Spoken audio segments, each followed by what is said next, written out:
Now Sarai, Abram's wife, had borne him no children, but she had an Egyptian maid servant named Hagar.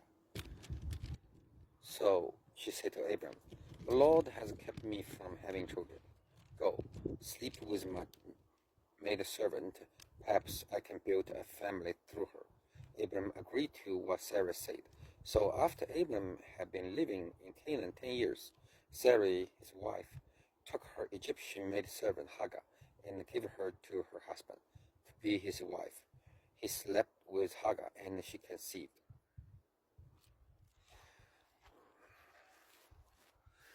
That time, I think Abram had offspring. And that offspring, in the previous sentence, previous chapter talk about is Eliezer from Damascus, right? He told God, say, okay, the one from Damascus, Eliezer, the servant, will took my ear. I think that's just like at the beginning the curse, Shem, Ham, and their brothers. The youngest one or the weakest one, whatever, would be the slave of slave. So they basically there's no such things called brothers, because you need to make the difference between the brothers to maintain the stability. Otherwise, all the brothers gonna kill each other, looking for take over the family wealth, right? And in here, Sarah, she chose the worst. I'm talking the worst method, which is she willingly to become the mother of somebody else's children, and she just entitled to be a mother. But you know what? That's a 50-50 chance. After the children grown up, she might be overthrown by the children. Why? Because the biological mother is still there. That's in ancient time, a lot of queen, they use maiden or maid children as their children. But when children grown up, those queen get overthrown, right? So Sarah, she tried to maintain her what should I say, position. Why? Because Sarah, if we combine the Egyptian Pharaoh story, we notice Sarah is the woman. She doesn't have much moral, doesn't have much bond, those kind of tradition value bond. If you sleep with someone else, you can benefit the family. Do it. I'm happily do it. She make Pharaoh happy. So, but right now, it's totally different, right? Cleo, no play.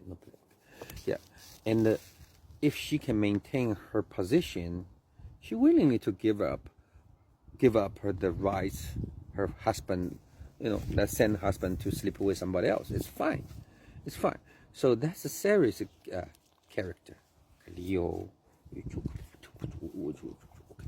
Then within these 10 years, I think Abram may sleep with Hagar for a couple times, and made it work, and Hagar pregnant, right?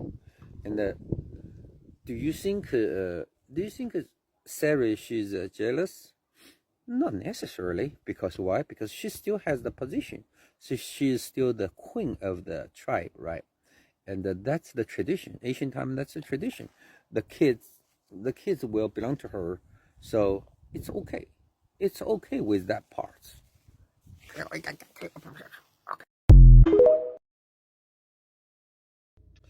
Have you ever asked yourself whether your parents are your parents? Or should I say, whether you are adopted? Yeah, you never thought about that, right?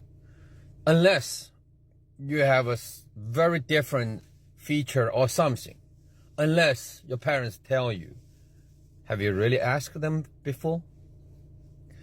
So in here, I realized when Sarah choose the structure of adopt a son to make a family, yeah, I realized like a human went into the second stage of the bonding, the relationship. The first relationship between the animals, they bond each other is based upon what?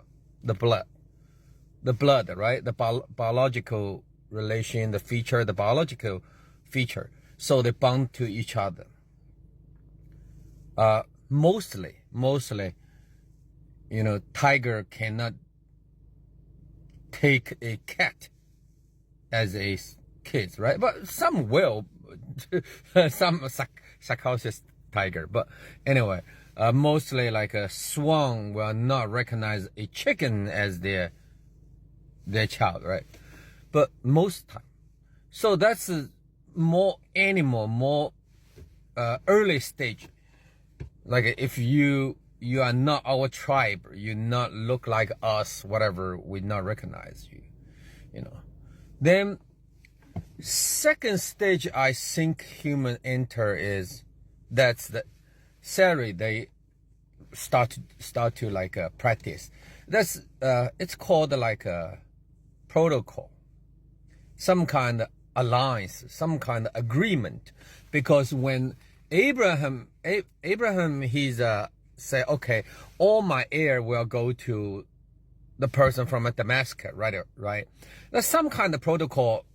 Say if you don't have a child, if you die, whatever, something, and everything will step down, right? To who. So that's the contract. That's the bonding. Same like Sarah, she take the adopted child, adopt son, something, and she build her family. She maintain her position. So that's a second stage. I think right now we are at the third stage. The third stage is belief, or the same concept. Something vague, but not necessarily you will detailize, agree to each other. For example, like Christian, right? Christian, you all under the name of Jesus, loved, and you're a big family, you're brothers, sisters. You bonded by those kind of concepts, those vague things. That's what I realized. So that's the first thing I found out through those sentences. Second thing is, let's back to the statement again. How do you know your parents are not your parents? Even your parents beat the crap of you, you still like what? You have never thought about whether I'm their child or not, right? A lot of times. Yeah, unless they tell you adopted, or unless accidentally you found out actually a neighbor is your biological father through some kind of DNA test. It happens a lot. I saw the TV show, You Are Not the Father. It's ridiculous. But anyway, it happened. So I realized that parts, you actually just a momentarily product of your parents or your biological parents, their 3 seconds, 1 second happiness. When they have happiness, do they really prepare you to give a birth of you? No, most of it don't. Most of it just for the couple seconds happiness. Then they find out, oh shoot, I bear someone, right? And that time I think hardly to get rid of it, hardly to do the abortion, I think, at the Asian time. So they just give a birth. Then you know what? The Asian time, they just throw you in a dirt, let you grow, and you grow, okay, that's parents, you follow them. But right now, the social obligation. So they feed you, they have to teach you, they have to educate you. That's because bonded by the what? The law. If they're not doing this to you, it's negligent. So what I try to say is,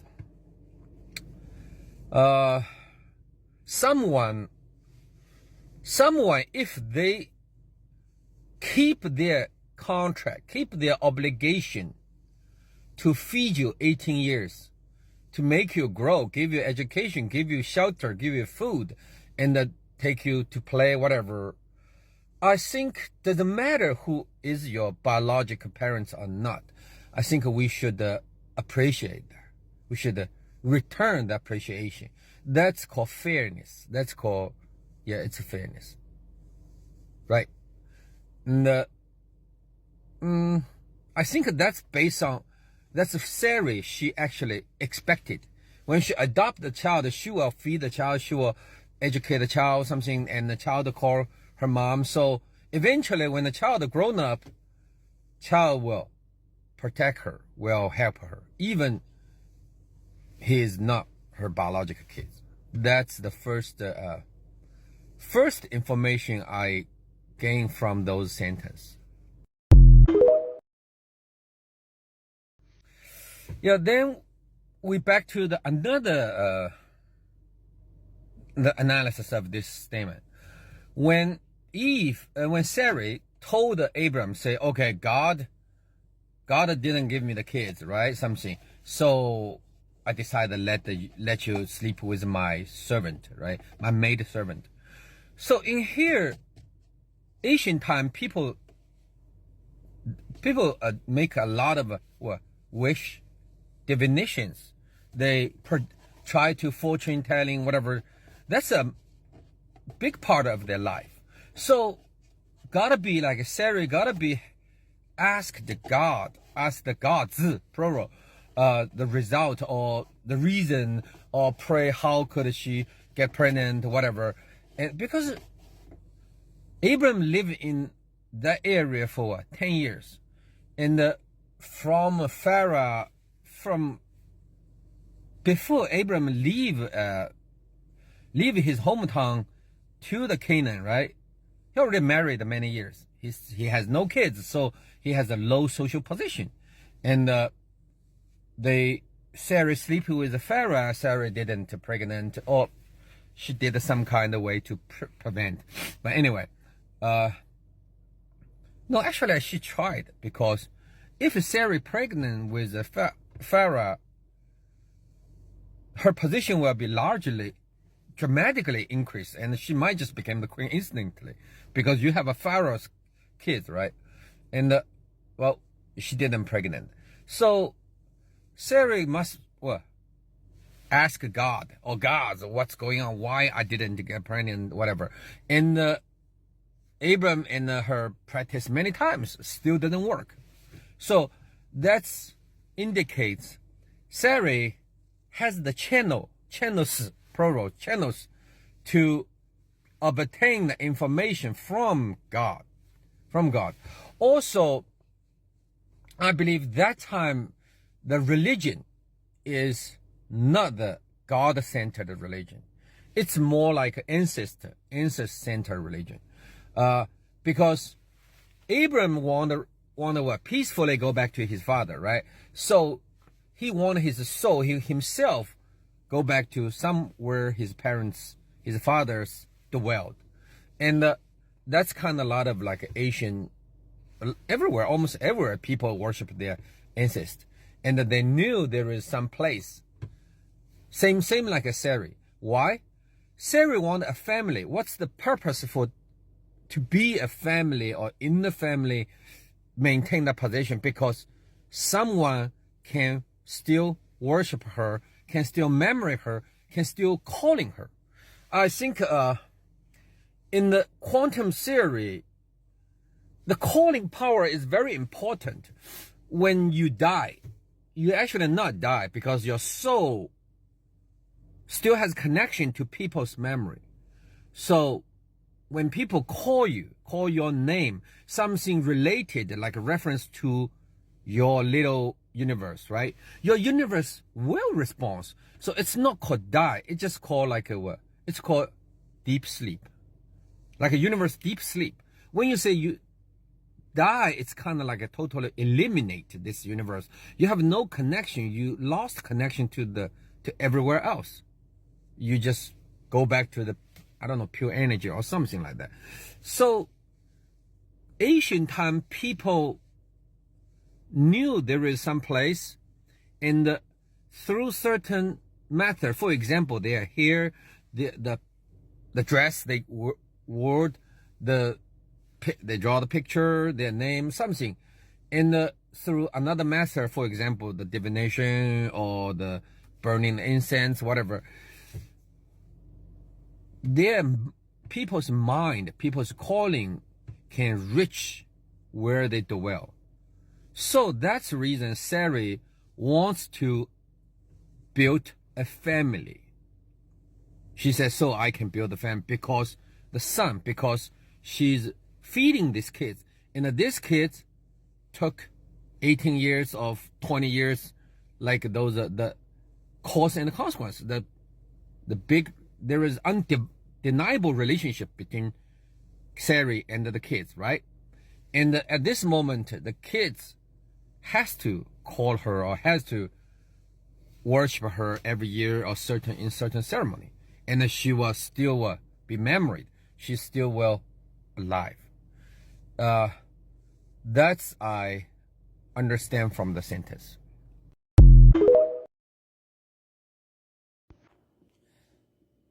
Yeah, in here I wonder why God